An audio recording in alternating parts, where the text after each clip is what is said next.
जग उत्ते नहीं रीसा मेरे देश पंजाब दिया जी मेरे देश पंजाब दिया सोने दी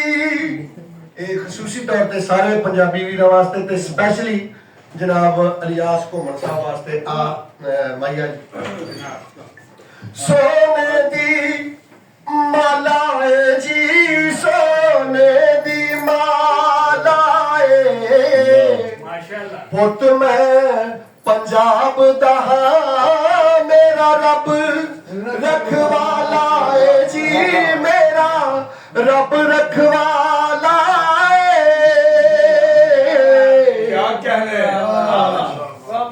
बहुत अच्छे।